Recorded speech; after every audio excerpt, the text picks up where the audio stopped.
Title: The Silent Echoes. Chapter 1. The Forgotten Path. The path was hidden, buried beneath layers of time, as if the forest itself wanted to keep it secret. We only found it because the map was old, smudged, crinkled, torn in places, yet the only thing that remained clear was the symbol marking the location. An abandoned town deep in the woods. It was supposed to be a place where time had been forgotten, a relic of a forgotten world, and we had to see it. I think we all needed to see it. I think we needed something to cling to, something to break the monotony of our lives. And what better way than a mythical ghost town? At first, it seemed like the perfect adventure, a break from the noise of the city, a chance to lose ourselves in the wild, free from the pressures of work and life.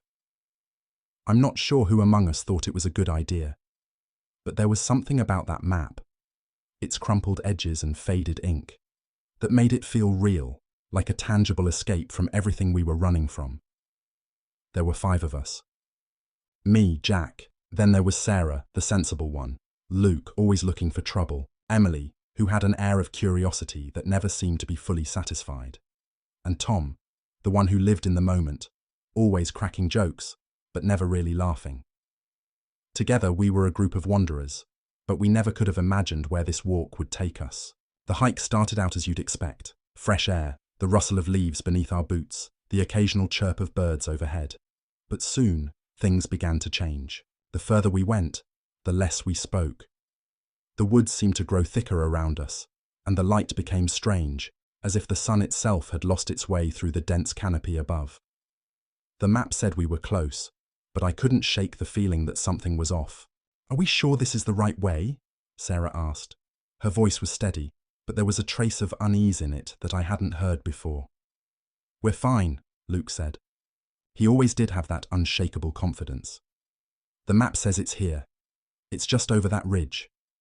He pointed ahead, toward a patch of dark trees that loomed like a wall, concealing whatever lay beyond. But as we walked, I noticed something odd. The trees were too still. No breeze rustled the leaves. The forest felt unnaturally quiet.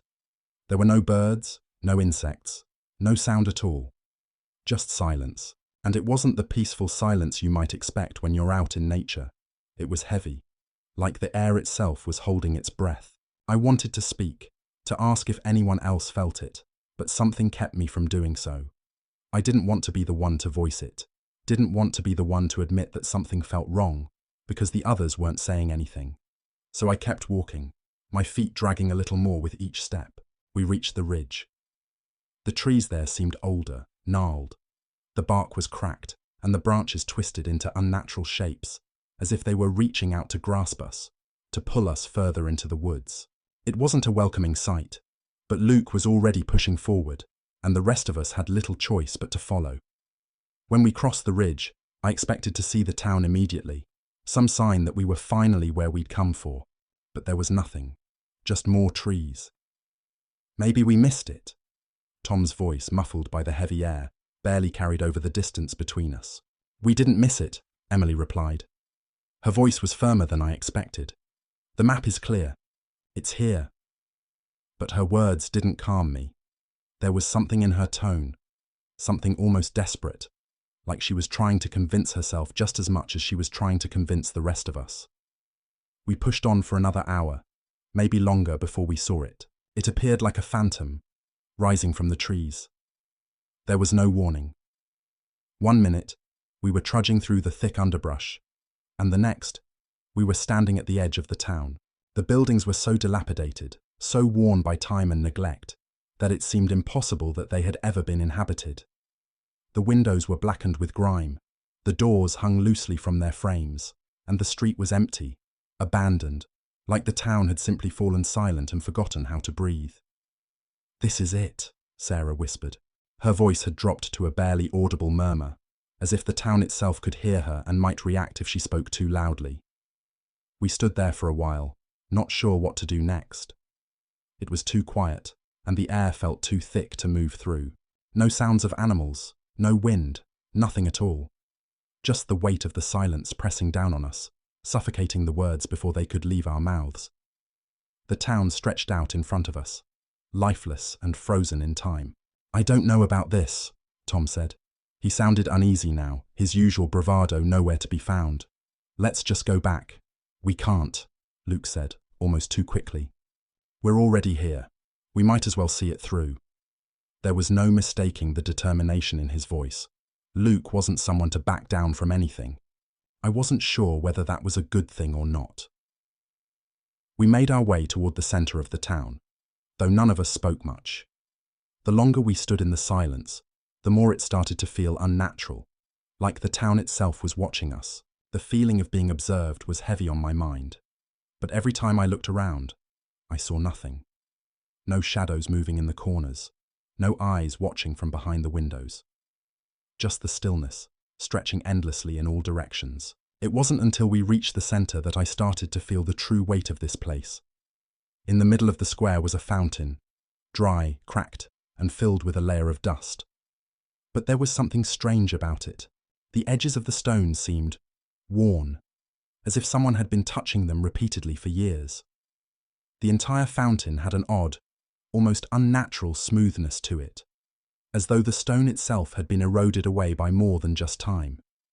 Maybe it was just a tourist trap, Emily suggested, though her voice trembled. She was trying to make light of it, but I could tell she wasn't so sure anymore. You know, a place for people to come for some kind of creepy experience. Yeah, Sarah said, but her voice lacked conviction. But why does it feel like it's been waiting for us? There was a pause, a thick, suffocating pause, as if the very air was holding its breath along with us. Suddenly, I heard something. A soft sound, whispering, almost imperceptible, like a breath carried on the wind. But there was no wind. I turned toward Emily, but she was already staring at the fountain, her eyes wide, her face pale. She had heard it too. Did you hear that? She asked, her voice barely a whisper. We all turned, our eyes scanning the town, but there was nothing to see. Just the empty streets, the empty houses, the empty town. The whispering had stopped, but something in the air had shifted. I don't know when it happened, but the silence felt different, thicker, heavier, like the town wasn't just empty, it was waiting for us to do something, waiting for us to break the stillness, to disturb its eternal rest. And I couldn't shake the feeling that, in that moment, the town was watching us. No longer just a forgotten ruin, but something alive, something aware. And then I felt it. The cold, creeping sensation on the back of my neck, the one that makes your skin crawl, the one that says you're not alone. I turned quickly. The others were already looking at me, their faces stricken with the same unease. We couldn't leave. Not yet. I didn't know why, but I felt like we were already too far in. And as the silence grew heavier, I wondered, had we entered a place we were never meant to leave? Was this the beginning of something else? End of chapter 1. This chapter builds tension by combining a sense of curiosity with an increasingly oppressive atmosphere. The characters' initial excitement gives way to dread as the town's eerie silence becomes more unnerving, setting up a gradual descent into terror. The writing style reflects the growing paranoia and the feeling of something watching and waiting, which will play a significant role as the story progresses. Chapter 2. Silent Streets. It's hard to explain what happens to you when you step into a place like that. It's like everything you think you know about reality starts to slip. The feeling crawls under your skin, like there's something wrong with the air itself, something that makes every breath feel heavier. I remember that first moment when we crossed the town's threshold, where the world outside seemed to evaporate, and all that was left was this hollow space, empty streets, crumbling buildings, and the suffocating silence. I keep trying to piece it all together, but the more I try, the less sense it makes. There was no obvious reason why we should have stayed. The place was decrepit, the houses falling apart like old bones, the streets covered in a blanket of dust and cobwebs. It was like a town frozen in time, suspended in a moment that had long passed. Nothing was alive here. The air was thick, almost choking, and there was a strange weight in the stillness. But we didn't leave. We didn't leave because we couldn't, or maybe because we didn't want to admit that something in this place was calling us. pulling us in. We wandered through the streets aimlessly at first, unsure where to go or what we were supposed to find. Everything was wrong. The houses, though empty, seemed to have a presence, like they were watching us, judging us. The windows, darkened and cracked, reflected no light. There were no birds perched on the rooftops, no animals skittering in the alleys, just an unnatural quiet. It wasn't long before I started noticing things that didn't belong. The cobblestones in the street. Some of them had strange symbols carved into them, faded but unmistakable. They looked old, older than the town itself, and I couldn't tell if they were worn by time or if they had been made deliberately. My fingers brushed over one of them, and a cold shiver ran up my spine, as if I'd touched something that wasn't meant to be touched. "Do you see this?" I asked, my voice trembling despite myself. Sarah stepped closer, her brow furrowed. "Yeah, I see it. What do you think it is?" I couldn't answer. I didn't know. All I knew was that it felt wrong, like the town itself had been built with these symbols etched into it, like it was cursed or enchanted or something far darker. I pulled my hand away, feeling as though I'd disturbed something ancient. We continued down the street. The deeper we went, the more pronounced the feeling became. It wasn't just the silence anymore. It was the feeling of being watched, not just by one set of eyes, but by everything. By the town, by the buildings, by the air. It felt like the very world around us was aware of our presence. I caught a glimpse of something in the corner of my eye, a figure, standing still at the end of one of the alleys, watching us. My heart skipped a beat, and I turned to Sarah, my words choking in my throat. "Did you?" She looked at me, her face pale, eyes wide. I saw it too. But when I looked back, it was gone. "Gone?" Luke echoed, his voice thick with disbelief. "What do you mean gone? Was it a person?" I didn't know what to say. It hadn't felt like a person, not exactly. It was more like a shadow, something that didn't belong, something that was neither solid nor intangible, just wrong. But when we checked, the alley was empty. There was nothing there, just more empty buildings and vacant windows. We stood there for a long time, staring into the dark alley, waiting for something, anything to happen. But nothing did. Not at first. Slowly, the tension began to fade, replaced by the usual discomfort that always settles in when you're stuck in a place like this. The silence felt oppressive, but it was the kind of silence you learn to live with when there's no other choice. But then, it started to change. It started shifting. I don't know how to explain it. It was subtle at first, just a small change in the atmosphere. The air, once thick with nothingness, began to feel charged, like static electricity hanging in the space around us. I could feel my skin prickling, the hairs on the back of my neck rising. The unease, the discomfort, it wasn't just from the place itself anymore. It was something else. Something we couldn't see. "I don't think we should be here," Emily whispered, her voice barely audible. "I'm starting to feel wrong." That word, wrong, stuck with me. She wasn't the type to be scared easily. Emily had always been the one to push forward, to face things head on. But now, even she was beginning to feel it. The town had a way of seeping into your thoughts, twisting them, making you question everything you'd known. It made you feel like you weren't supposed to be there, like you were trespassing. We turned a corner, following the narrow street that led deeper into the town. But the further we went, the more oppressive it became.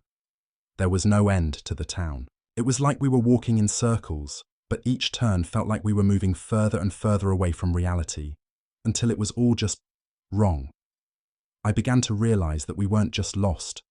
The town had no edges, no boundaries. It wasn't meant to be found. The streets stretched on forever, broken only by the occasional alleyway or vacant building. Nothing moved, nothing stirred. And yet, the feeling of being watched grew stronger with every step. "Guys, we need to leave," Sarah said, her voice shaking now. "This isn't right. I don't care what we came here for. We need to get out." But when we tried to turn back, that's when it happened. The path we had taken was gone. It wasn't just obscured by the dense undergrowth, or hidden behind more trees. The street we had walked down was simply gone. There was no sign of it, no markers, no familiar houses. It was as if the town had swallowed it whole, erasing any trace that we'd ever been there. We froze, staring at the spot where the path had been. My heart hammered in my chest. The reality of the situation started to sink in. We were trapped. We had come here to explore, to find something forgotten, something lost. But now, the town felt like a maze, an endless labyrinth designed to keep us from leaving. It's not just us, is it? Luke's voice broke through the silence. Something is wrong with this place. It's alive. His words hung in the air, and for the first time since we'd arrived, I felt it. The sense that we weren't just wandering through an abandoned town. No, this was something else. Something more sinister. The town was alive, in a way I couldn't explain, in a way that made every corner we turned feel like a trap. "What do we do now?" Tom asked, his voice barely more than a whisper. "We find a way out," I said, though I wasn't sure how we were going to do that. The town seemed to stretch on in every direction, like a black hole sucking us deeper into its heart. But that wasn't the worst part. No, the worst part was what happened next. The whispers. At first they were faint, just a soft murmur, like wind through the trees. But there was no wind. The whispers came from nowhere, filling the empty streets, echoing off the walls of the houses. They were low at first, unintelligible. But as I strained to listen, I began to hear something clearer. My name, my voice. "Jack!" I whipped around, my heart racing. "Did you hear that?" Sarah, her face pale, nodded slowly. Yes. I heard it. But no one was there. There was nothing but the empty houses, the empty streets, and the ever-encroaching silence. The town seemed to close in on us, like a predator stalking its prey. "Jack!" the whisper came again, this time louder, more insistent. "Jack!" I looked around, searching for the source, but I saw nothing. The sound was all around me now, echoing off the walls, seeping into my skull. The whispers weren't just calling my name anymore. They were calling us all. "Get out!" one of the voices hissed, barely audible, as if it was too afraid to be heard. "Leave!" But we couldn't leave. Not yet. The town wasn't done with us. Not yet. Chapter 3. Echoes in the Walls. I don't know how long we wandered, but it felt like days. The minutes blurred into hours, or perhaps it was the other way around, the hours collapsing into minutes. There was no way to tell. There was no sun to mark the passage of time, and no moon to pierce through the oppressive darkness. The town had swallowed all sense of time, leaving us stranded in a place that didn't belong anywhere. And the worst part? We weren't alone, I knew it. We all did. The whispers were back, louder this time. They crawled into our ears, a soft hum at first like a distant echo, but as we moved through the streets, they grew more insistent, more urgent. Jack. It was always my name, always mine. It wasn't just one voice anymore. There were many, layered over each other, so close together I couldn't distinguish them. The voices came from the walls, from the windows, from the very air around us, curling into my mind like a snake, squeezing until I couldn't think. At first, I thought it was just me, that I was hearing things because of the stress, the isolation. But then I saw it on their faces. The others heard it too. They just hadn't said anything yet. "Did you hear that?" Sarah asked, her voice barely a whisper. I turned to her, my own voice shaky. "Yes, I hear it too." She didn't need to say anything more. The way she looked at me, the fear in her eyes, told me everything I needed to know. We were not alone. Something was here with us, watching us, waiting. We kept moving because that's all we could do. There was no turning back. The path behind us, the way we had come, had vanished. Gone. The streets were endless, winding and twisting in impossible ways. We walked in circles, but we didn't know it. It felt like we were walking forward, but the town refused to let us leave. Every street was a dead end. Every alley was a trap. Luke, who had been so sure of himself at first, was silent now. He hadn't spoken much since we'd realized that we couldn't find our way out. He kept looking over his shoulder, as though expecting something to follow us. And in a way, I suppose it was. Something was following us, something that didn't want us to leave. I couldn't stop the feeling. Every time I turned around, I expected to see something there. A figure standing in the distance, a shadow just out of reach. But when I looked, it was always empty. Just more houses, more cracked windows, more silence. I tried not to think about it. The voices, the whispers, the feeling that something was just behind us, watching. But it was impossible. It was everywhere. Why is this happening? Tom's voice broke the silence, but his words didn't seem to make any impact on the air around us. He sounded almost broken. What the hell is this place? I wanted to say something. I wanted to tell him that I didn't know, that I didn't understand any of it. But the truth was, I didn't know. The town had a grip on us. It was holding us here, forcing us to stay. Every time we tried to leave, it pulled us back. We were being tested. But what was the test? We walked deeper into the town, and with each step the whispers grew louder, more demanding, more invasive. They weren't just saying my name anymore. They were calling out to all of us, one by one, like they were trying to tear us apart, like they wanted us to answer, to give in to the pull of this place. Emily. The voice was sharp, unmistakable. It came from the building beside us, the one with the shattered windows. The one that hadn't been there before, or had it. Was it always there? Emily stopped in her tracks. She looked up, her face drained of colour. I didn't. She stopped herself, her voice catching in her throat. She took a step back, and I could see the terror spreading across her features. I didn't hear that. I didn't hear it, did you? We all froze. The street was empty, but the walls were alive. They were breathing, pulsing with the whispers. The bricks were shifting. The shadows seemed to flicker, like something behind the walls was trying to get out. Stop it, Sarah murmured, but her voice was weak, trembling. Just stop. But the walls wouldn't stop. The whispers got louder. Come closer, come closer, come closer. Let us in. Let us in. I stepped back. We have to get out of here. But even as the words left my mouth, I knew it was too late. The town had already claimed us. We were already part of it. Whatever it was, whatever was hiding here in the shadows, we weren't going to get away. We were already tangled in its web, and the more we struggled, the tighter it would hold. Jack. This time the whisper was so close, it felt like it was inside my head. Like the walls were no longer just speaking through the cracks, but were speaking to me directly. Jack, you can't leave. I shook my head. No. No, I don't. I don't want to hear you.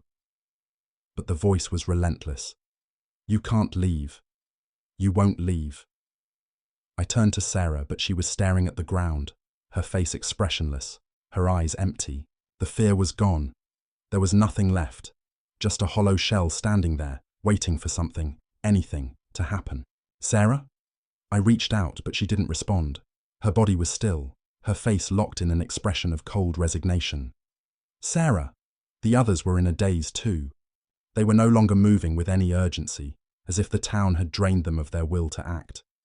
Luke kept glancing around, but I could see the defeat in his eyes. Tom didn't say a word. He just stood there, staring at the ground, his hands trembling. I felt a sudden urge to move, to break free. I couldn't explain it, but I had to do something, anything. We need to get to the center of town, I said, though the words barely seemed to make sense anymore. Maybe there's a way out if we get there. I wasn't sure what I meant by that. It was just a thought that popped into my head, a desperate impulse, born from the need to do something, anything. I pushed forward, leading the way, though I didn't know where we were going.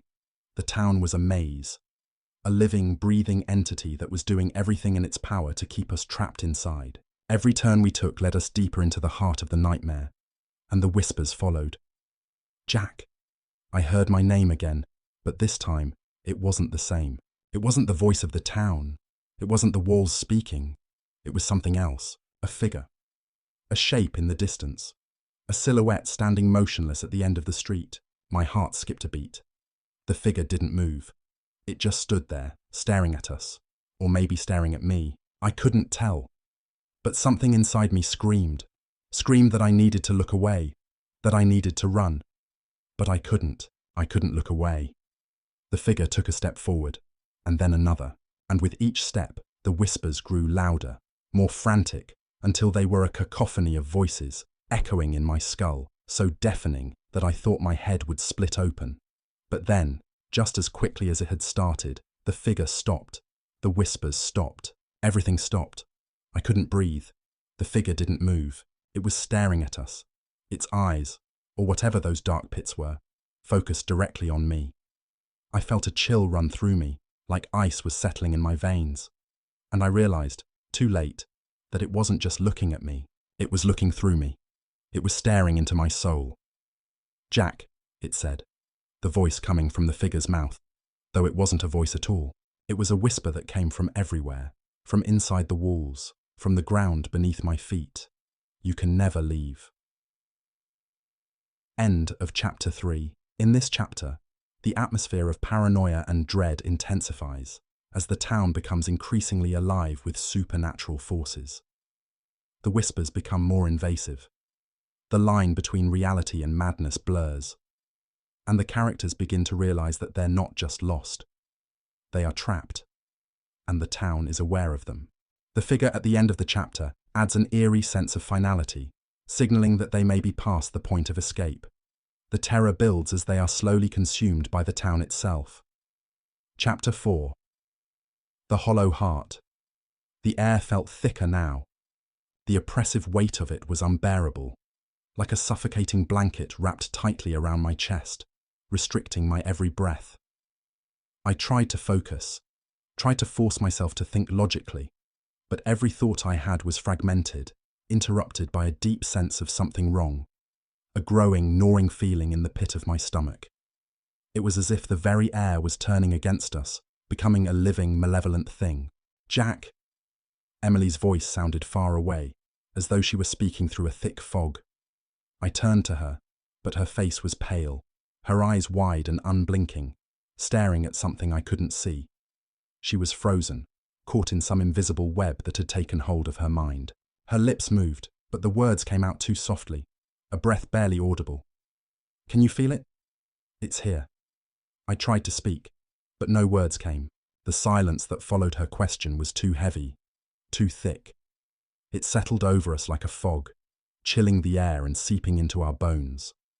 I could feel the town pressing in on me. Its presence was suffocating, all-encompassing, like it had extended its fingers into our minds, slowly squeezing the very life out of us. I forced my gaze forward, but the street was just as lifeless as before. The cracked pavement stretched endlessly in both directions, and the dilapidated houses on either side seemed to lean in closer, their broken windows staring at us like hollow eyes. There was no sound now. Nothing but the oppressive silence, thick enough to taste, thick enough to drown in. And then, just as the stillness became unbearable, I heard it. A soft rustle, followed by a sharp creaking noise. It came from behind us, from the direction we had just come from. The sound of footsteps. Slow, deliberate, as if someone or something was following us. My heart leapt in my chest, the sudden pounding deafening in my ears. I spun around, but the street was empty. No one was there. I was breathing heavily now, my chest rising and falling with the effort. Something wasn't right. I could feel the pulse of the town beneath my feet, like it was alive, shifting, moving with a purpose. Every time I tried to focus, the edges of my vision blurred, as though the town itself was warping, bending reality around us. The streets seemed to curve and twist when I wasn't looking directly at them. "Did you hear that?" Tom's voice came, rough and cracked. He was looking behind us, his eyes wide with panic. "I swear to God I heard something. Something's out there." I wanted to reassure him, to tell him that it was probably just the wind or our minds playing tricks on us, but I couldn't. I knew deep down that it wasn't the wind. It wasn't our minds, and then I saw it again, that figure. It wasn't like before, when I had seen it briefly in the distance, a fleeting shadow against the darkness. This time it was closer. Much closer. It emerged from the fog like a grotesque silhouette, its outline flickering, shifting, twisting like smoke. It was tall, unnaturally tall, towering above us, and its form seemed to stretch and bend unnaturally, as if it couldn't decide whether it was human or something else entirely. Its face, or what I assumed was its face, was the most terrifying part.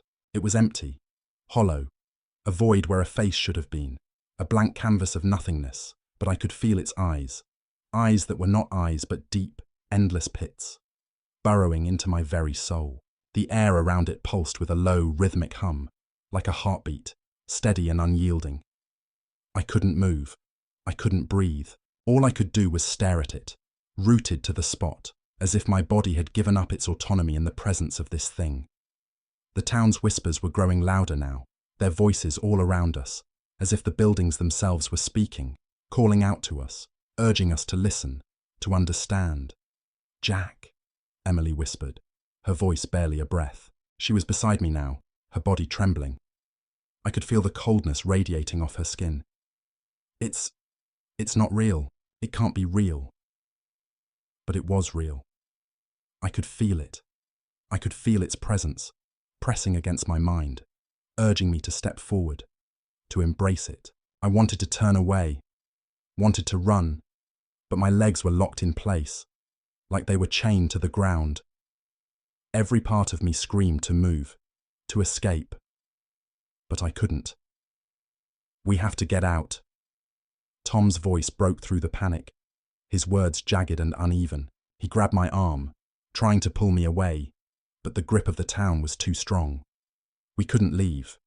The figure was blocking the way, its form now growing, stretching upward, looming over us like a nightmare made flesh. I heard the sound of footsteps again, closer this time, louder. It was coming from all directions, from the buildings around us, from the streets behind us. I turned in every direction, trying to spot the source, but the shadows seemed to swallow the world whole. The darkness was everywhere, and it was closing in. And then, from the fog ahead of us, the figure spoke. "You cannot leave," it said, its voice a low growl, thick with malice. The words slid into my mind like ice, cold and jagged. "You are part of me now." Its voice wasn't just a voice. It was a presence, something that shook the very air around us, making the hairs on the back of my neck stand on end. The sound vibrated through my bones, rattling my entire body, forcing me to listen, to understand. But I couldn't comprehend it. I couldn't understand why it was speaking to us, why we were being trapped here. I started, but my voice faltered, my throat was dry. My words caught in the back of my mouth like shards of glass. We have to..." "No," the figure interrupted, its voice like nails on a chalkboard. "There is no escape. You are part of this now. You will never leave." I felt the ground shift beneath me again, a deep, trembling rumble that spread through the earth, from the cracks in the pavement to the very air itself. The town was alive, alive in a way that no place should be. It was breathing, pulsing, hungry. "We're trapped," Sarah whispered from behind me, her voice hollow, as though she were already half drowned in this nightmare. "We're all trapped." I turned to face her, but she wasn't there. It was as if she had vanished, disappeared into the void of the town. I spun around, panic clawing at my chest. "Sarah!" I shouted, but the words dissolved into the fog, and then I saw it. A figure, standing at the edge of the street, staring at me with those empty, hollow eyes. It was Sarah, or at least, it looked like her, but it wasn't her. Her face was pale, her expression blank, and her body, it was wrong. Twisted, bent at unnatural angles. She wasn't alone. Behind her were the others, their forms contorted and strange, their eyes empty, hollow like the figure before us. "It's changing us," I muttered, the realization dawning slowly, painfully, like a slow, suffocating squeeze on my chest. "We're becoming part of it." The ground shook again, this time harder, and the air vibrated with a sound that was not of this world. A deep, otherworldly hum that rattled every bone in my body. The shadows around us grew thicker, darker, as if they were closing in, suffocating us from all sides. We can't..." I tried to speak, But my voice was lost. My mind was scrambling, trying to make sense of it, to find some way out. But there was no escape. The town had us. It had always had us. "You cannot leave," the figure intoned again, its voice growing louder, its form stretching, expanding until it filled the entire street. The air was thick with its presence. The shadows seemed to dance, to twist, to writhe in response to it, like the town itself was alive, reacting to the words, to the threat of resistance. And then, like a tide receding, it was gone. The figure had vanished, but its presence lingered. The air still pulsed with its dark energy, its oppressive weight pressing down on us. But it wasn't just the figure that was gone. The town itself had shifted. It had changed. The streets were different now. The houses were different.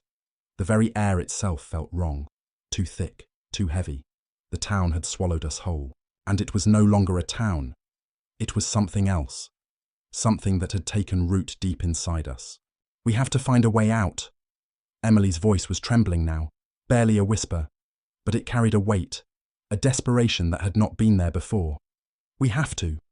But even as the words left her mouth, I knew. There was no way out. Not anymore. We had crossed some line, some invisible threshold, and now we were part of it. We were part of the town. Chapter 5. The rotting heart of the town. The streets were quieter now. The oppressive silence that had once been deafening had shifted, taking on a new quality, something heavier, more suffocating. It was as if the air itself was poisoned, laced with the decay of something ancient, something that had long since ceased to care for its inhabitants. The wind whispered through the trees, but it wasn't a breeze that could soothe or refresh. No, this wind felt wrong. Too cold, too sharp, like it had come from a place deep within the earth, somewhere beneath the foundations of the town itself.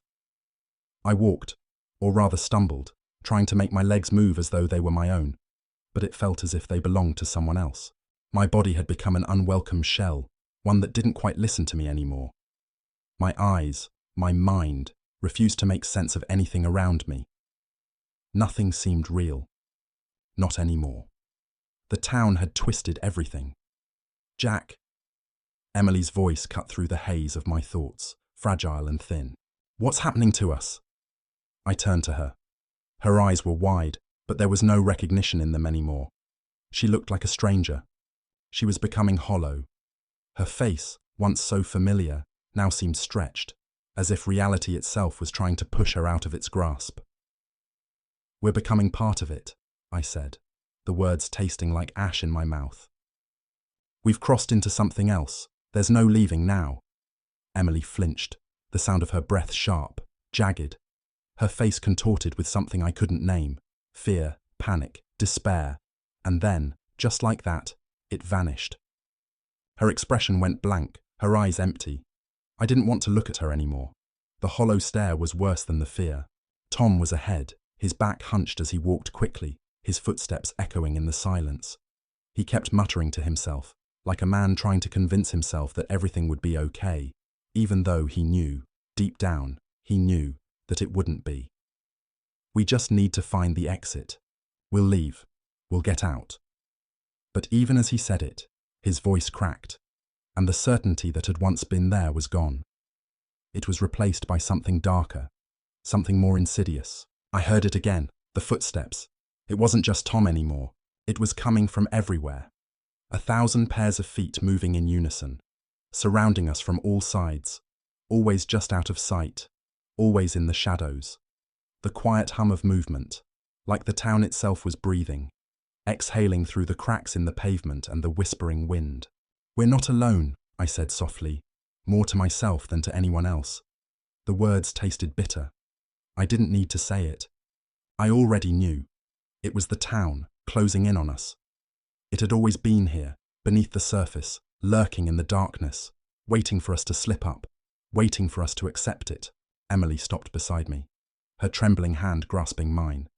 Her grip was weak, but it was enough to break through the fog of my mind.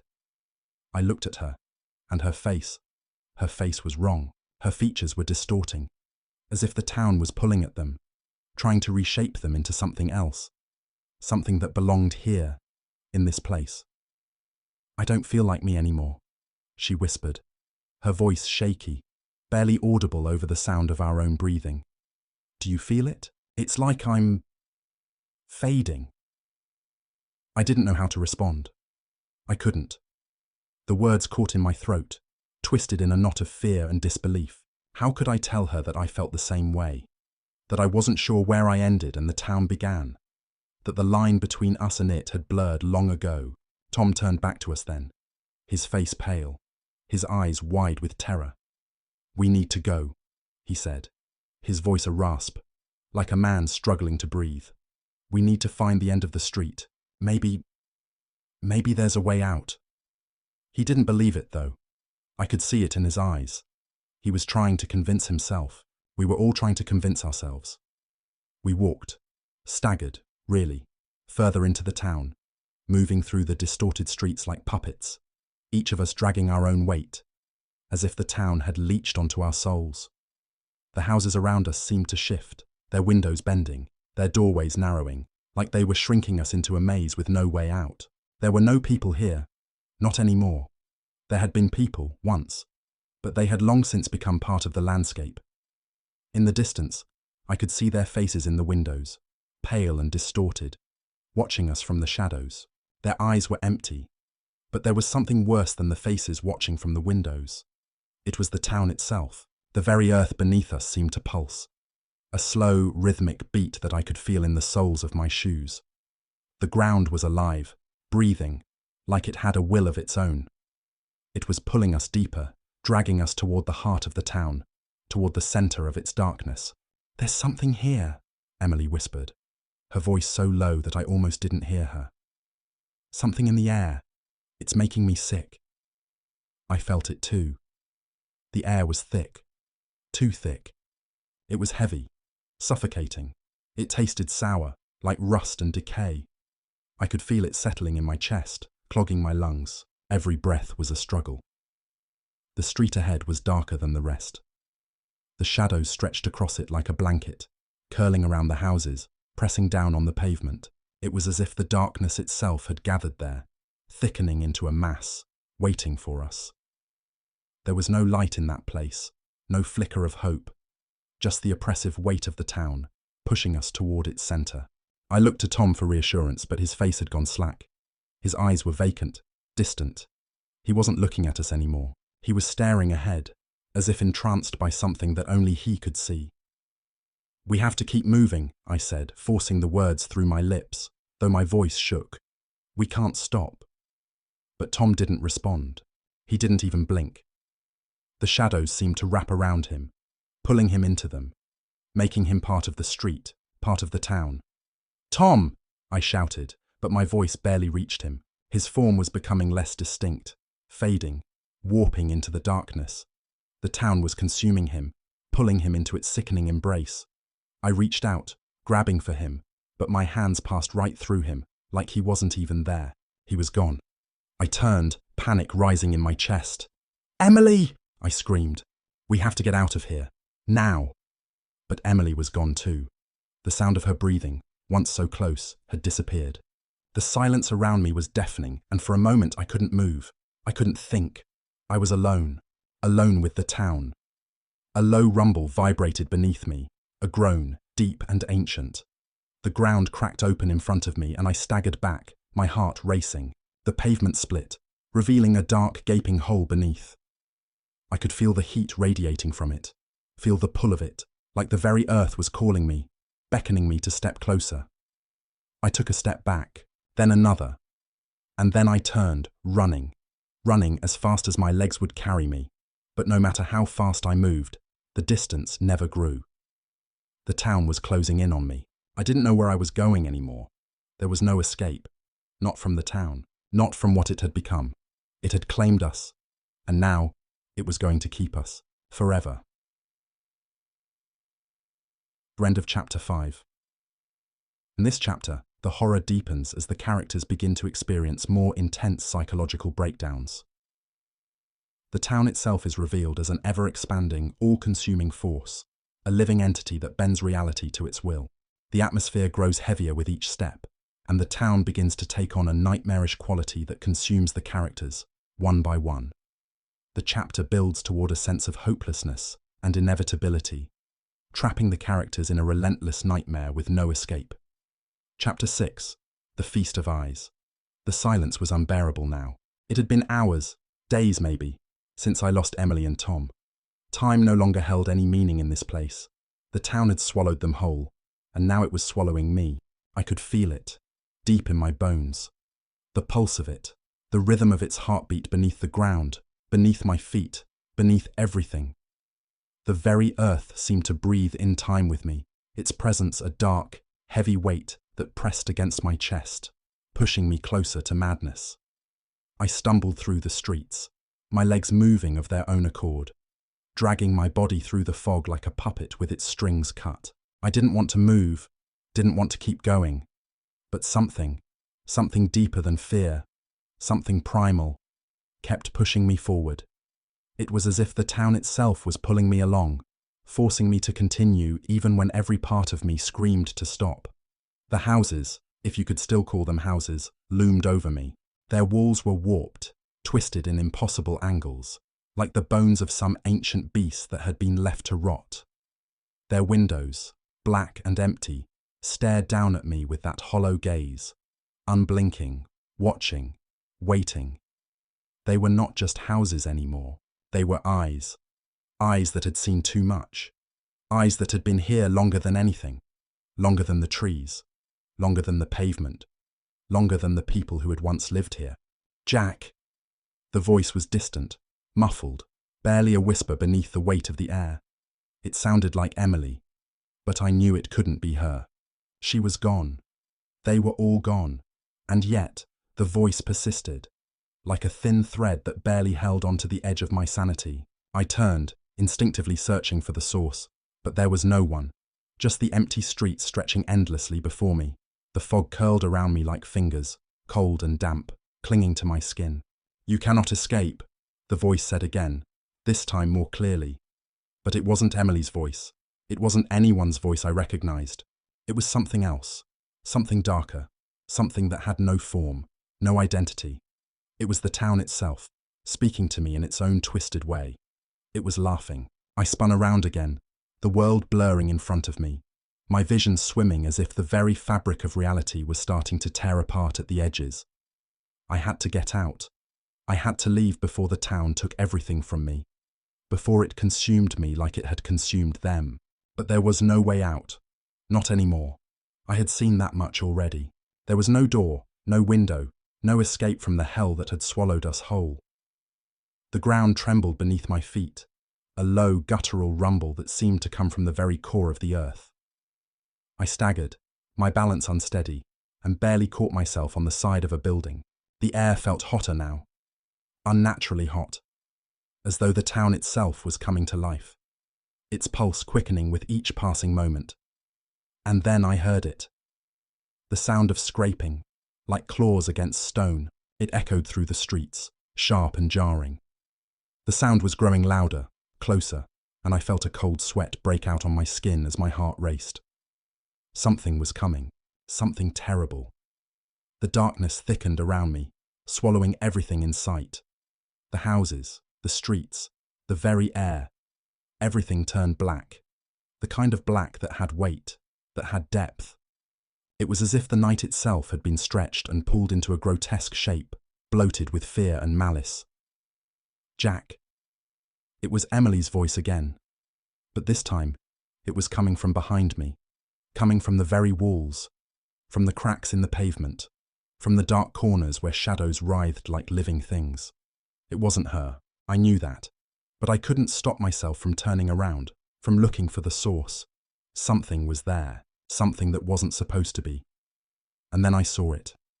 A figure, tall and thin, standing at the end of the street, its shape indistinct, blurry at first, as though it were made from the fog itself.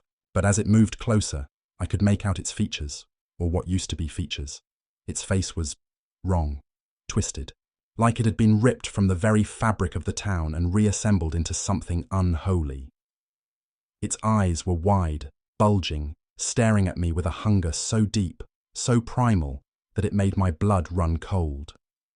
Its mouth opened, too wide, impossibly wide, revealing rows of sharp teeth, jagged and black, like the broken shards of a shattered mirror.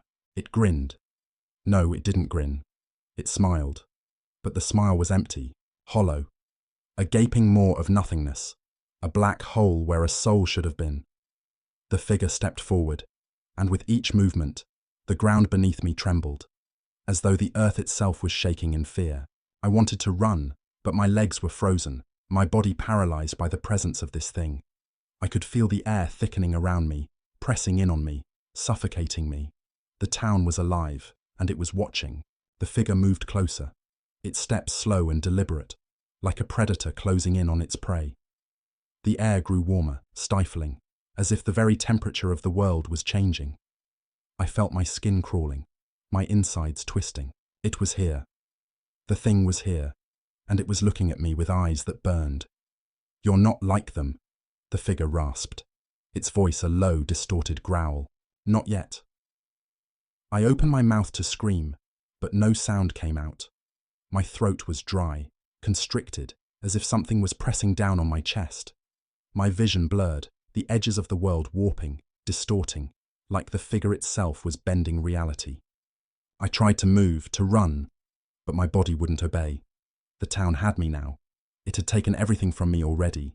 The figure raised its hand, long, twisted fingers with nails like claws, and pointed directly at me.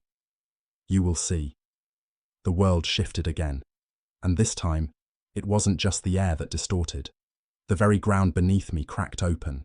I felt myself falling, tumbling into the dark abyss that seemed to have opened up beneath my feet.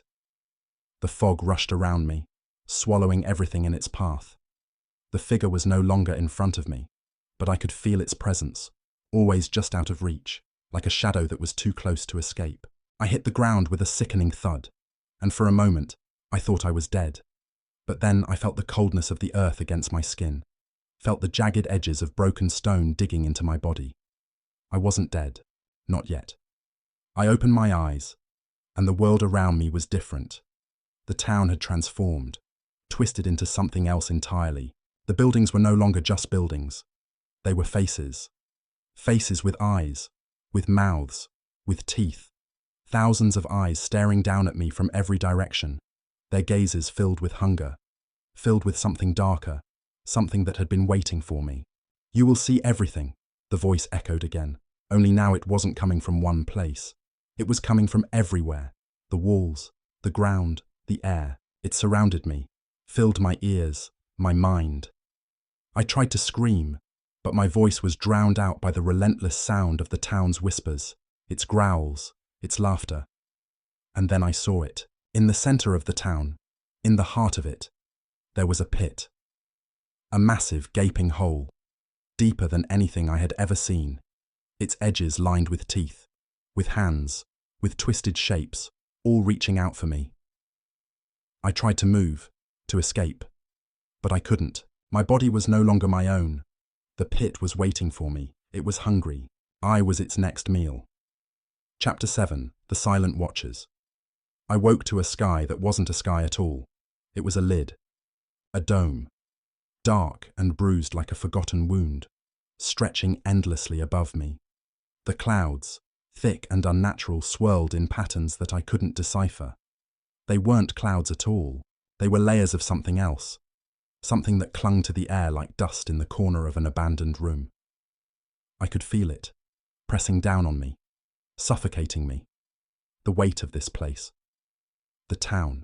The ground beneath me was cold, uneven, but somehow familiar. The cobblestones were cracked as they always were, but today they seemed different, as though they had been there longer than I had been alive, as though they had seen everything. Everything that had happened here, everything that was going to happen. I stood, but my legs felt heavy, reluctant, as though they didn't want to carry me. And yet I walked, moving slowly through the empty streets, where the buildings leaned in close, their windows dark, their doors ajar as though waiting for me to enter. I wanted to scream, but no sound escaped. The silence pressed against me, thick and viscous, until it was all I could feel, all I could think about. I thought about Emily, Tom, the others. Where had they gone? Was this place some kind of purgatory, some twisted version of the world we once knew? A prison where time didn't exist, and the air itself was poisoned? Or was I simply losing my mind, the last vestige of my sanity crumbling away piece by piece, until I was as much a part of this place as the cracked pavement underfoot? I stumbled forward, my feet carrying me without my consent. I didn't want to go this way. I didn't want to keep walking, but I couldn't stop myself. There was something here, something that was calling to me, something that needed me to move, to keep moving. I passed the alley where I had first felt the weight of the town's gaze, the hollow eyes watching me from every shadow.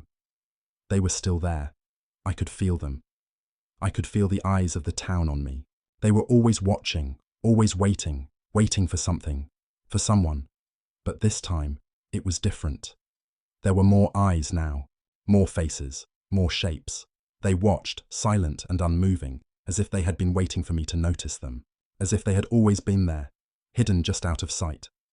I turned away, desperate to escape their gaze, but I couldn't. The town had already noticed me. It had already claimed me. There was no running now. The streets twisted before me, bending in ways that should have been impossible. The houses seemed to shift as I passed them, growing taller, shrinking smaller, as if they were alive, as if they were watching me with mouths full of teeth. The windows stretched wide like the open mouths of a beast, their black depths calling to me, beckoning me closer. I stopped in front of a building I didn't recognize, a long-forgotten structure, its wood rotting and warped, its windows shattered and broken, like the eyes of something long dead. I knew I shouldn't go inside, but something inside me, something I couldn't explain, pulled me forward. I stepped inside. The air was stale, thick with the smell of decay and mold. The floor creaked beneath my weight, groaning as though it were alive, struggling to hold me up. My breath came in shallow, desperate gasps as I made my way through the darkened halls. The walls seemed to close in on me, their peeling paint whispering secrets that I didn't want to hear. The deeper I went, the more I felt like I was being drawn into something, into a place that had no name, no origin. A place that existed only in the dark corners of the town's twisted memory. I entered a room at the end of the hall. The air was colder here, the shadows thicker. The walls were lined with mirrors, some cracked, others completely shattered. But the pieces weren't scattered on the floor. They were suspended in the air, floating, like shards of a broken soul. I moved closer, drawn to one of the mirrors. My reflection stared back at me, but it wasn't me. Not anymore. My face, my eyes, were wrong. They were hollow, empty, like the faces I had seen in the windows, the eyes that watched me, the empty eyes of the town. The reflection grinned at me, the smile stretching unnaturally wide, revealing rows of teeth, sharp, jagged teeth that seemed to pierce the glass. I recoiled, but my reflection didn't move. It stayed frozen, locked in place, smiling, watching. And then I heard it. A whisper, so soft at first that I thought it was just the wind. But no, it wasn't the wind. "Come closer," the voice hissed, its tone like the rustling of dead leaves. "Come and see." I didn't want to. I wanted to run, but my body didn't obey. It was as if the voice had taken control, weaving its way into my mind, planting seeds of doubt, of curiosity. What was I afraid of? What would happen if I just stepped closer? What would I see? I reached out, trembling, my fingers brushing against the cold glass. The reflection in the mirror began to warp, twisting and distorting, like the fabric of reality was being torn apart. The image of myself dissolved into something else, something worse. The face that stared back at me was no longer human. It was something inhuman, something that shouldn't exist, a thing born from the darkness, from the depths of the town's twisted memory. It reached out toward me. I screamed and pulled away, stumbling back as the air around me seemed to crack and snap.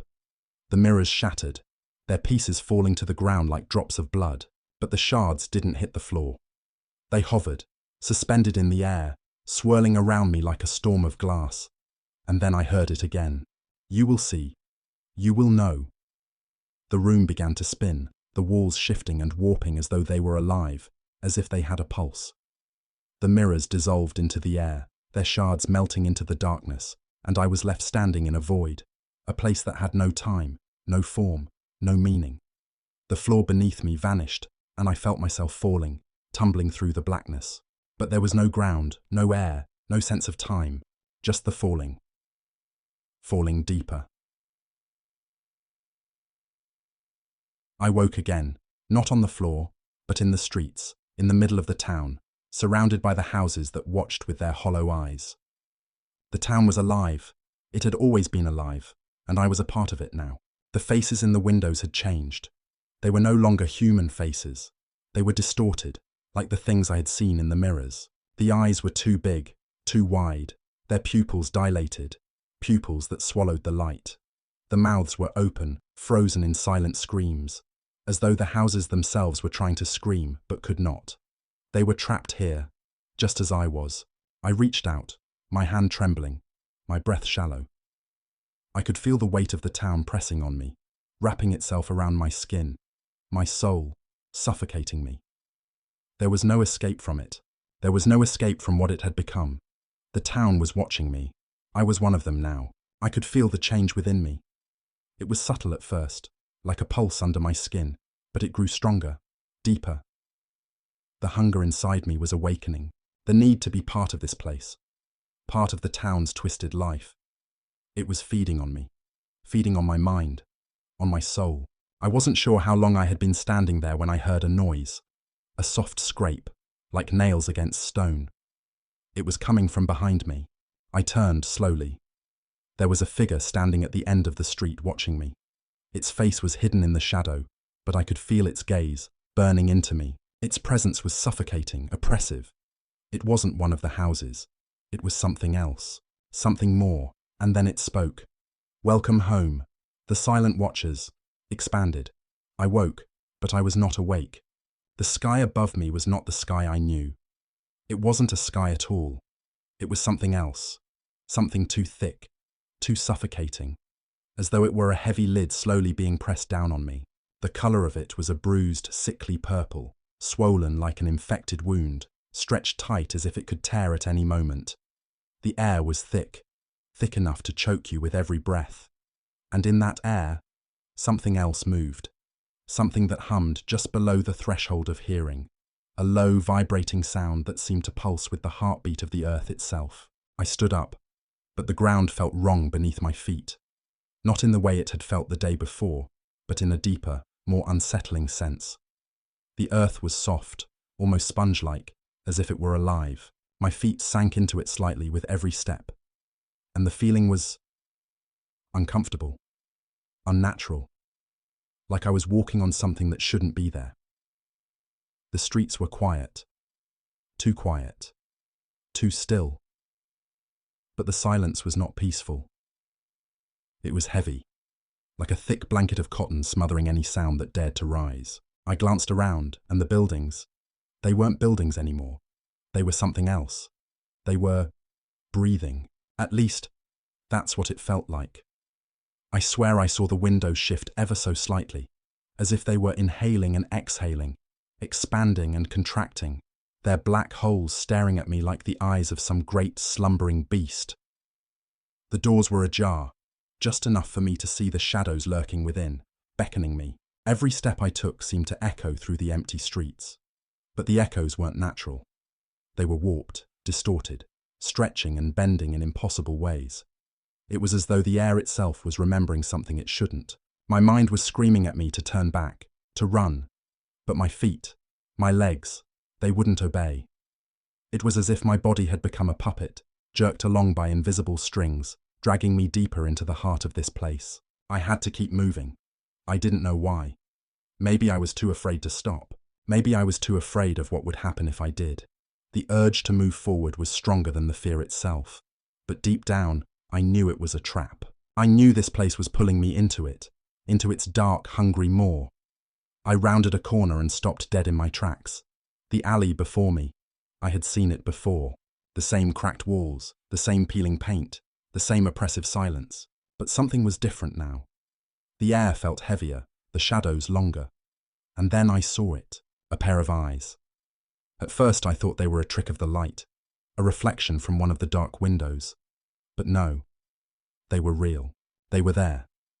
Two dark eyes, wide and unblinking, staring at me from the depths of the alley. They were hollow, empty, the kind of eyes that made you feel as if they had seen things no one should ever see. I turned to leave, to run, but the eyes followed me, unblinking. They were not the eyes of a person. They were something else. Something ancient. Something that had always been there. Buried in the very fabric of this place, I could feel them watching me, seeing right through me, into the darkest parts of my soul. I could hear them in my mind now, not speaking, but whispering, a soft, insistent murmur that I couldn't escape. Come closer. I shook my head, trying to block out the voice, but it grew louder. It was everywhere now. The walls of the alley seemed to pulse with it, the bricks swelling and shrinking like the chest of a sleeping giant. I took a step back, but my feet didn't obey. They moved forward, one step at a time, until I was standing at the mouth of the alley, staring down into its inky blackness. And then I saw it, the source of the eyes, a figure, emerging from the darkness, tall and thin, its shape barely visible in the gloom. It was humanoid, but wrong, horribly wrong. Its limbs were too long, too thin. Its skin stretched too tight over its bones, as if it had been peeled from the body and put back on in a twisted mockery. It had no face. Not really. Just a smooth, featureless surface, an absence where a face should be. But even worse than that, I could feel its presence, its gaze, pressing down on me. It was looking at me, but not with eyes. It was seeing me with something else, something older than sight. The voice whispered again. Come closer. You must see. I didn't want to. I didn't want to move, but I couldn't help it. My legs betrayed me, taking me closer, step by step. And as I moved, the air around me grew colder. The temperature dropped so quickly I could feel it sinking into my bones, chilling me to the core. I couldn't stop. I couldn't breathe. The walls of the alley closed in around me, and the darkness grew deeper, as though it were swallowing me whole. The figure was now standing right in front of me, towering over me like a dark monument. And in its absence of a face, I saw something terrible. I saw it not in the physical world, but in my mind. I saw the faces, the countless faces that had been here before me, lost to this place, trapped within its walls. I saw them all, staring back at me with hollow eyes, their mouths open in silent screams, their bodies contorted in pain, in fear. They were trapped in this place, just like me, just like Emily, just like Tom. I opened my mouth to scream, but no sound came out. My throat was dry, constricted, as if something was choking me from the inside. And then I heard it. A low, rumbling growl, like the sound of thunder, but deeper, more guttural. It was coming from the walls, from the very ground beneath me. The town itself was alive, and it was waking up. The figure reached out with one long, gnarled hand and touched my face. The coldness of its skin was like ice, like death itself, and for a moment, I thought I would freeze, thought I would be sucked into the very ground beneath me. But then, it spoke. You are not alone. And I understood. I understood what the town was, what it had always been. It was a thing of hunger, of thirst, of longing. It had been here long before I arrived, and it would be here long after I was gone. It didn't care about me. It didn't care about Emily, or Tom, or anyone who had ever stepped foot in this cursed place. It only cared about feeding. Feeding on the fear, on the despair, on the souls of the living. The figure pulled its hand away, and I felt its touch lingering, like frost on my skin. I stumbled back, but the darkness pressed in around me, the walls of the alley closing tighter, forcing me to stay. There was no way out. There never had been. And in that moment, I understood that this place wasn't just a town. It was a prison for the lost, for the forgotten, for those who had wandered in and never found their way out.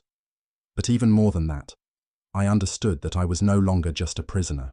I was becoming part of it, part of the town. I could feel it in my veins now, like a poison, spreading through my body, seeping into my mind. The hunger was awakening in me too.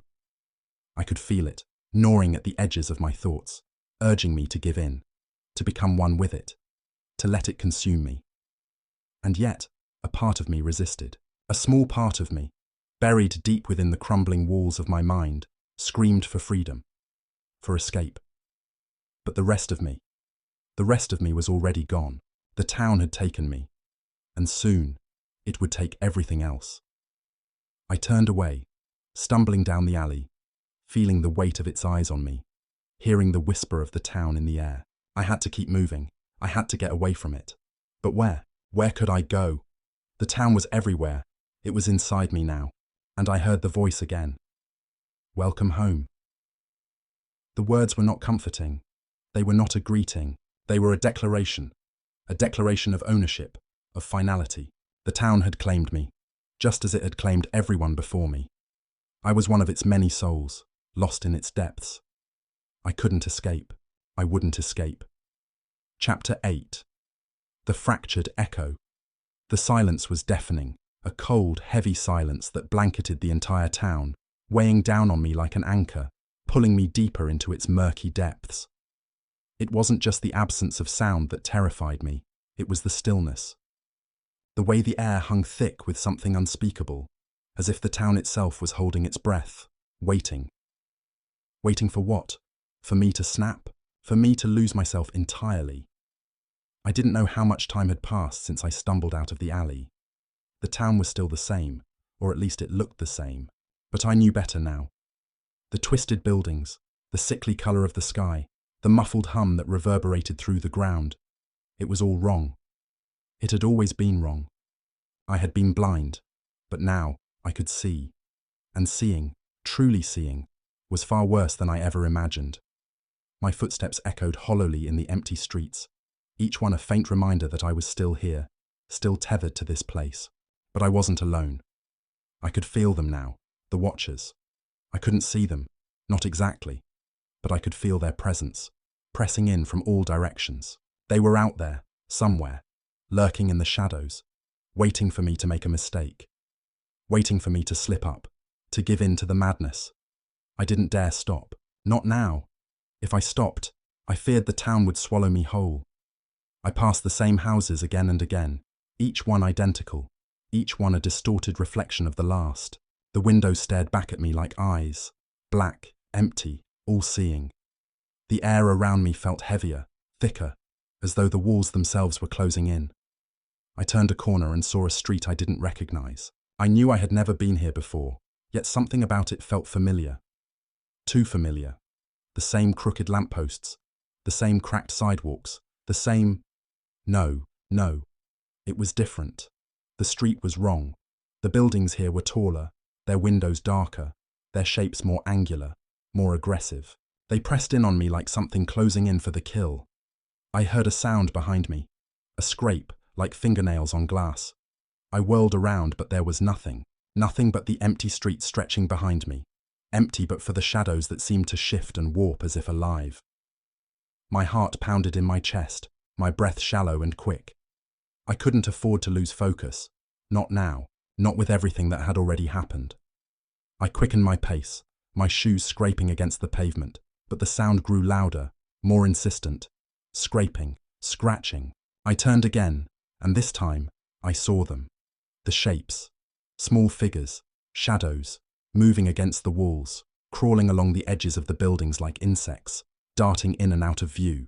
My stomach lurched, and I took a step back, my heart racing as I tried to make sense of what I was seeing.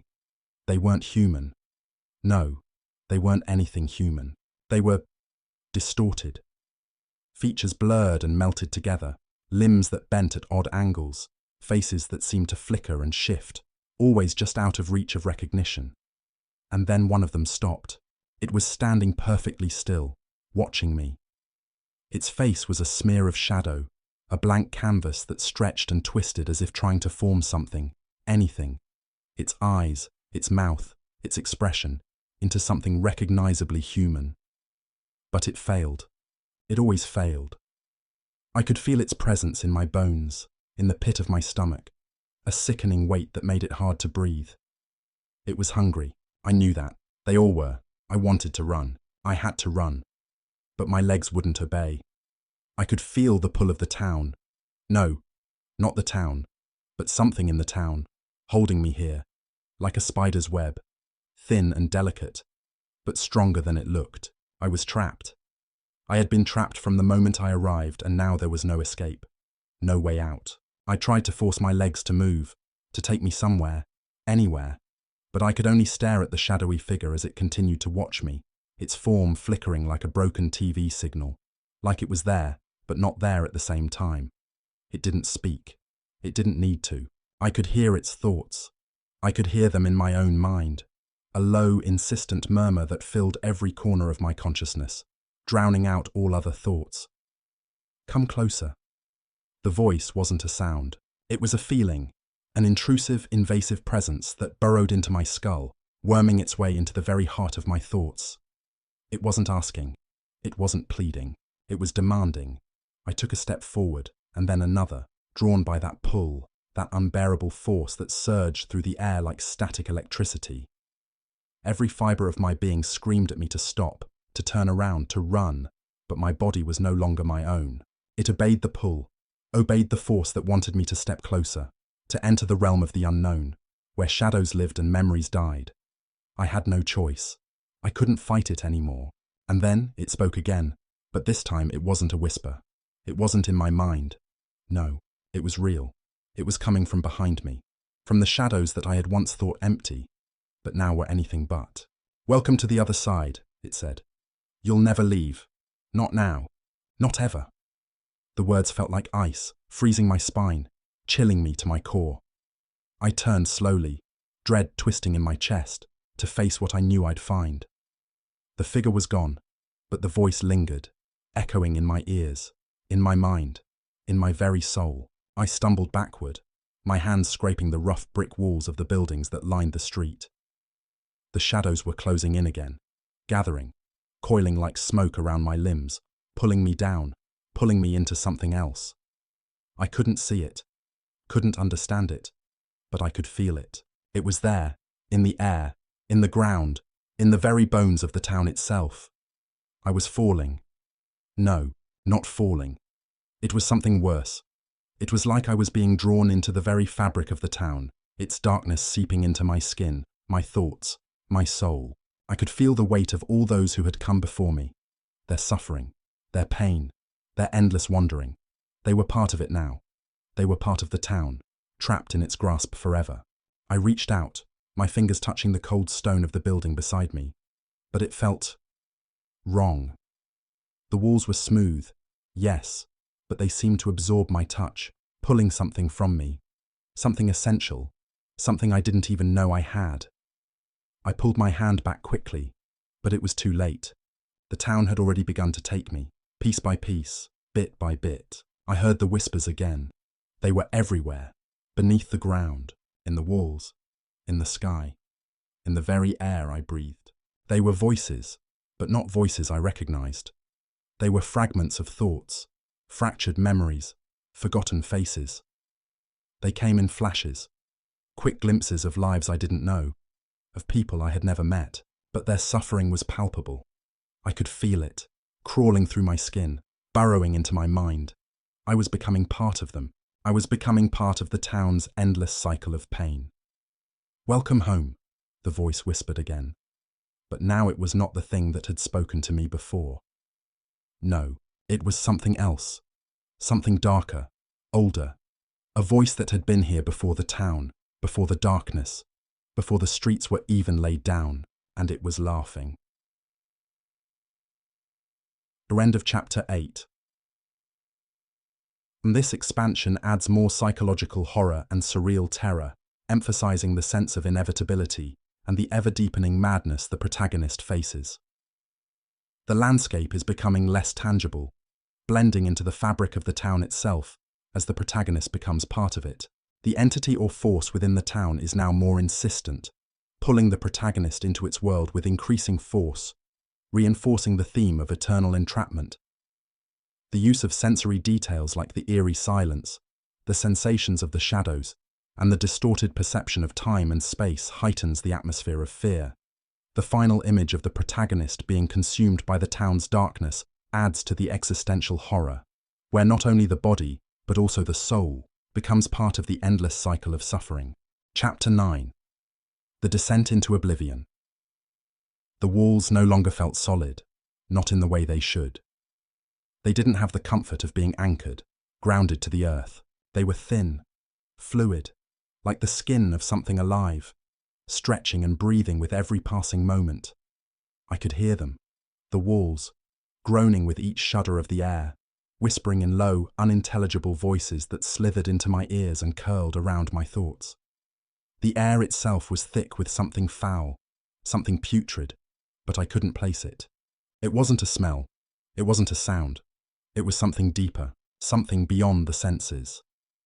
I stumbled forward, unable to stop, my legs moving on their own. The ground beneath me felt soft, like I was walking on wet earth, yet it wasn't mud or dirt. It was like something else, something alive, something that didn't want me there.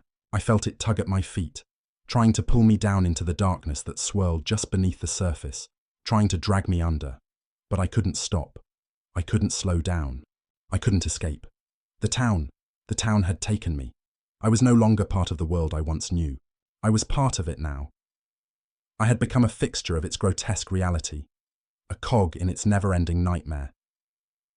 The memories of the past, my past, the world I had come from, they were fading, slipping away like sand through my fingers.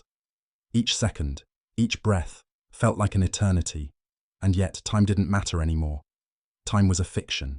It was a lie, a story told to the living to make them feel as if they had control.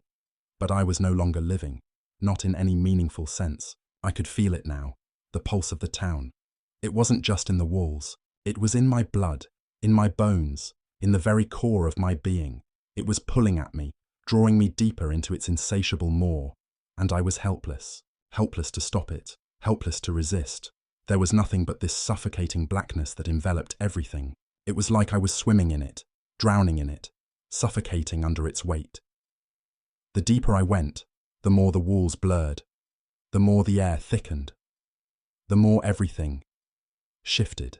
I turned a corner, and the street that lay before me was something I should have recognized, something that should have been familiar. But it wasn't. The buildings were taller now, the windows darker, and the doors, those doors, stood ajar like gaping mouths, waiting to swallow me whole. I knew they were waiting for me. All of them. The town had set a trap, and I had walked right into it.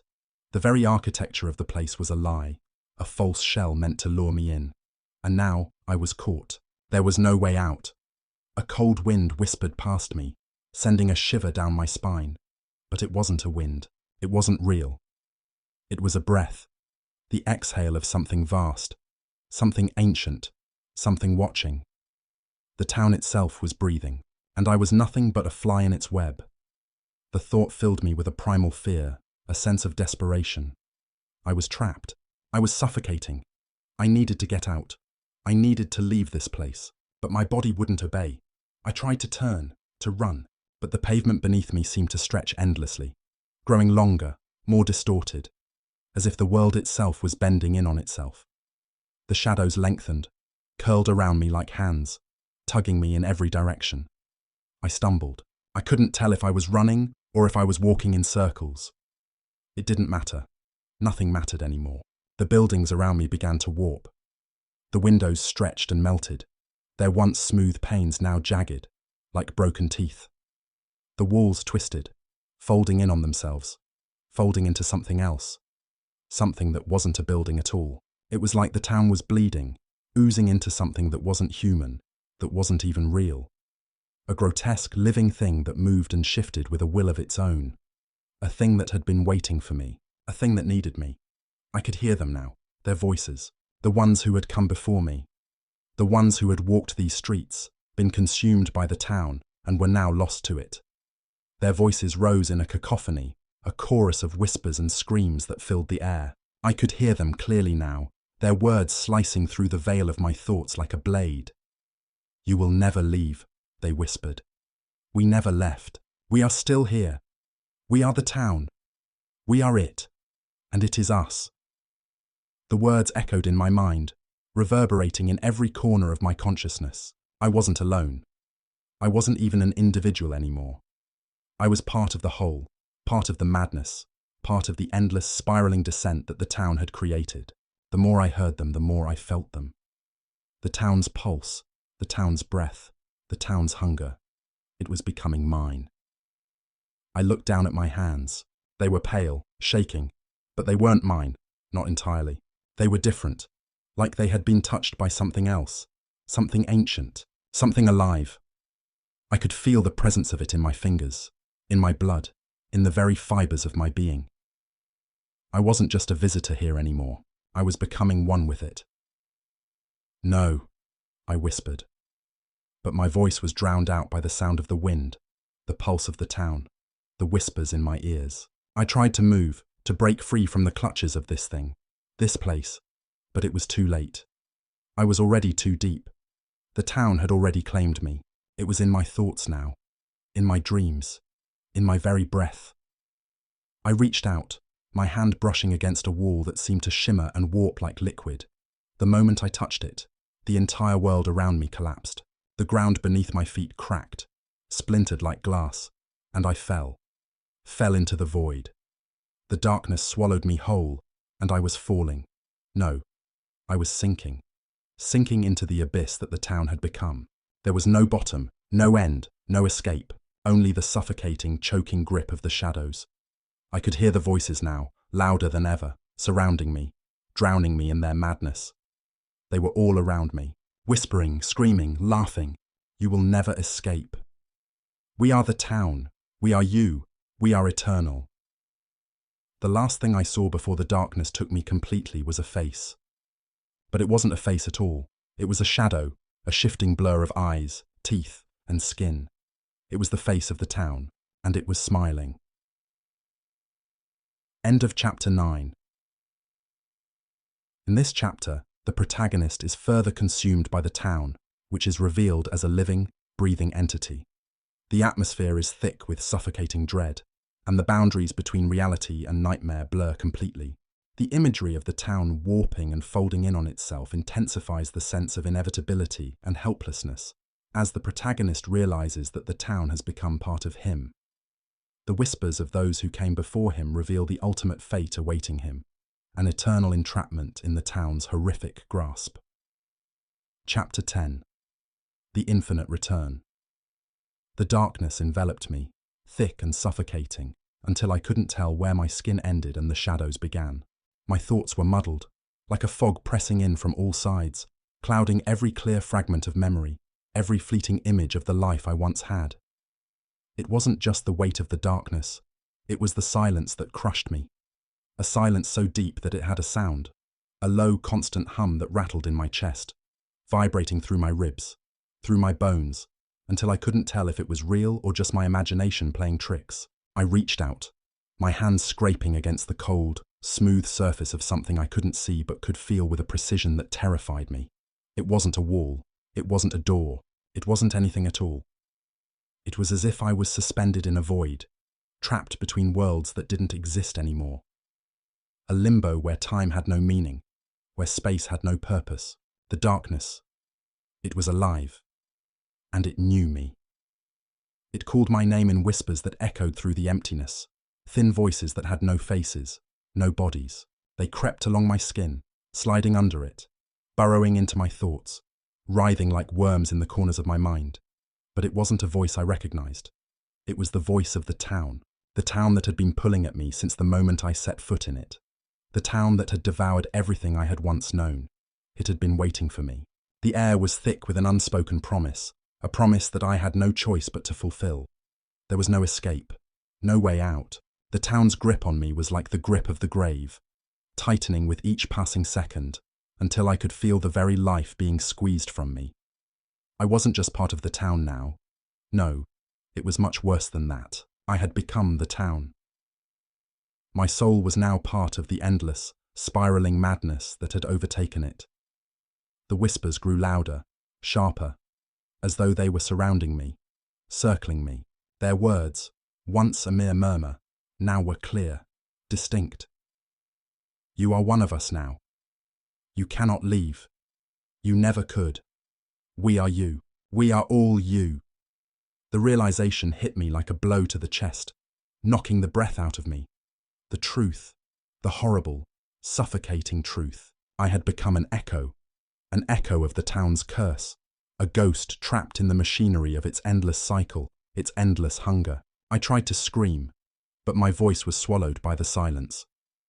The air was heavy, thick with a pressure that forced the air from my lungs, suffocating me with every breath.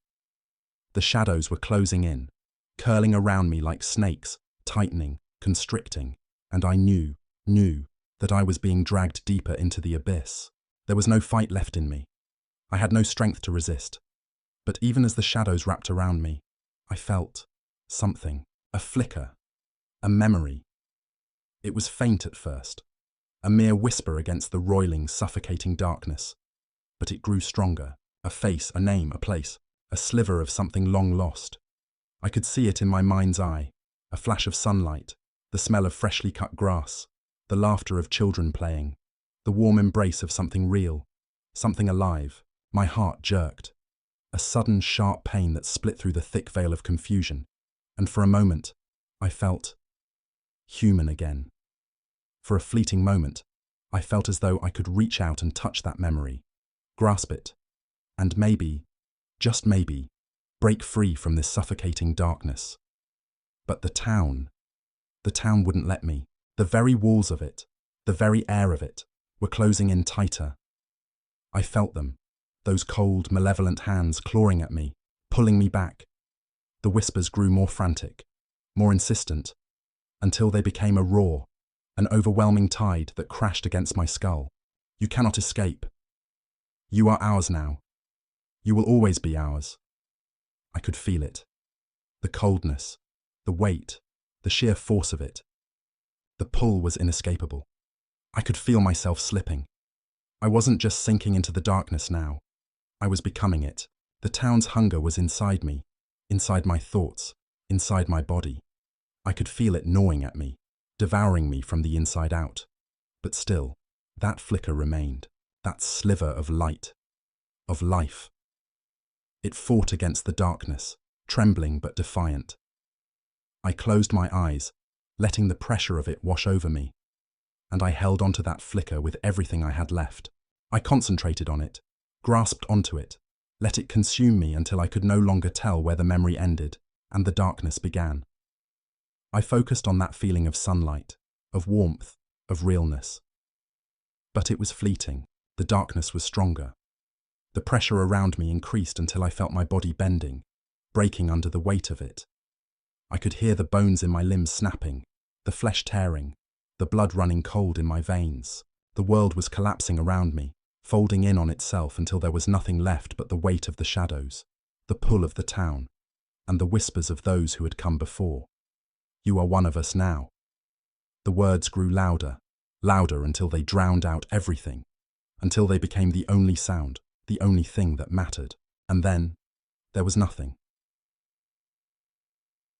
When I opened my eyes again, I didn't know where I was.